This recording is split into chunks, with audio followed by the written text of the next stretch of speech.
विष्णवे नमः। फाल्गुन शुक्ल पक्ष आम्ल की एकादशी की व्रत कथा। मानदाता बोले कि हे वशिष्ठ जी, यदि आपकी मुझ पर कृपा है तो किसी ऐसे व्रत की कथा कहिए जिससे मेरा कल्याण हो।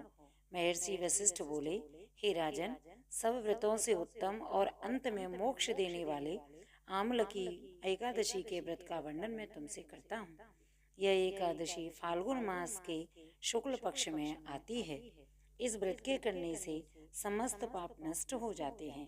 इस व्रत का फल 1000 गोदान के फल के बराबर होता है। अब मैं आपसे एक पौराणिक कथा कहता हूँ, ध्यान पूर्वक सुनिए। एक वैदिश नाम का नगर था जिसमें ब्राह्मण, क्षत्रिय, वैश्य और शूद्र चारों वर्ण आनंद सहित रहते थे। उस नगर में सदैव वेद ध्वनि गूंजा करती थी तथा पापी, दुराचारी तथा नास्तिक उस नगर में कोई भी नहीं था। उस नगर में चैत्ररथ नाम का चंद्रवंशी राजा राज्य करता था।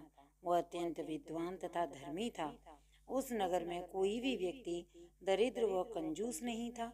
सभी नगरवासी विष्णु भगवान के भक्त थे और एकादशी का व्रत किया करते थे। एक समय फाल्गुन मास के शुक्ल पक्ष की आम्ल की एकादशी आई। उस दिन राजा, प्रजा तथा बाल वृद्ध सबने हर्ष पूर्वक व्रत किया। राजा अपनी प्रजा के साथ मंदिर में जाकर पूर्ण कुंभ स्थापित करके धूप, दीप, नैवेद्य, पंचरत्न आदि से धात्री आंवले का पूजन करने लगे।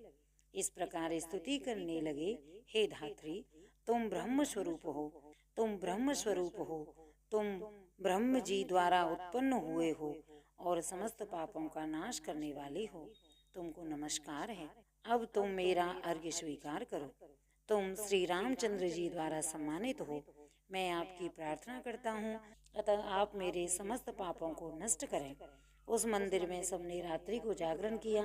रात के समय वहाँ एक बहेलिया आया जो अत्यंत पापी और दुराचारी था।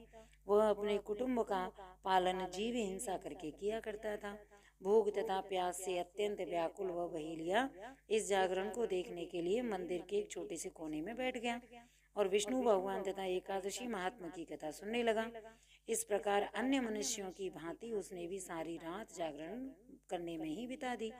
प्रातःकाल होते ही सब लोग अपने अपने घर चले गए तो बहेलिया भी अपने घर चला गया। घर जाकर उसने भोजन किया। कुछ समय बीतने के पश्चात उस बहेलिये की मृत्यु हो गई। मगर उस आम्ल की एकादशी के व्रत तथा जागरण से उसने राजा विदुरथ के घर जन्म लिया और उसका नाम वसुरथ रखा गया। युवा होने पर वह चतुरंगड़ी सेना के सहित तथा धन धान्य से युक्त होकर 10,000 ग्रामों का पालन करने लगा। वह तेज में सूर्य के समान, कांति में चंद्रमा के समान, वीरता में भगवान विष्णु के समान और क्षमा में पृथ्वी के समान था। वह अत्यंत धार्मिक, सत्यवादी, कर्मवीर एवं विष्णु भक्त था।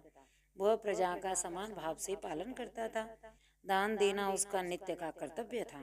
एक दिन राजा शिकार खेलने के लिए गया।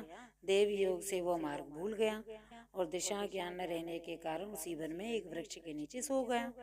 थोड़ी देर बाद पहाड़ी म्लेच्छ वहां आ गए और राजा को अकेला देखकर मारो मारो शब्द कहते हुए राजा की ओर दौड़े। म्लेच्छ कहने लगे, इस दुष्ट राजा ने हमारे माता पिता, पुत्र पौत्र आदि अनेक संबंधियों को मारा है तथा देश से निकाल दिया, अतः इनको अवश्य मारना चाहिए। ऐसा कहकर वे म्लेच्छ उस राजा को मारने दौड़े और अनेक प्रकार के अस्त्र शस्त्र उसके ऊपर फेंकने लगे।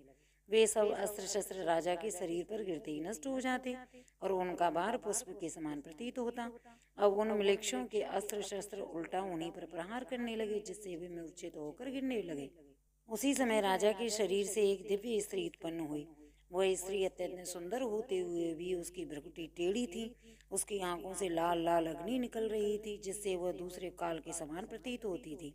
वह स्त्री म्लेच्छों को मारने के लिए दौड़ी और थोड़ी ही देर में उसने सब म्लेच्छों को काल के गाल में पहुंचा दिया। जब राजा सोकर उठा तो उसने म्लेच्छों को मरा हुआ देखकर कहा कि इन शत्रुओं को किसने मारा? इस वन में मेरा कौन हितैषी रहता है? ऐसा विचार कर ही रहा था कि आकाशवाणी हुई, हे राजा, इस संसार में विष्णु भगवान के अतिरिक्त कौन तेरी सहायता कर सकता है? इस आकाशवाणी को सुनकर राजा अपने राज्य में आ गया और सुखपूर्वक राज्य करने लगा। महर्षि वशिष्ठ बोले कि हे राजन, यह आम्ल की एकादशी के व्रत का प्रभाव था। जो मनुष्य इस आमलकी एकादशी का व्रत करते हैं वे प्रत्येक कार्य में सफल होते हैं और अंत में विष्णु लोक को प्राप्त होते हैं। बोलिए आमलकी एकादशी मैया की जय।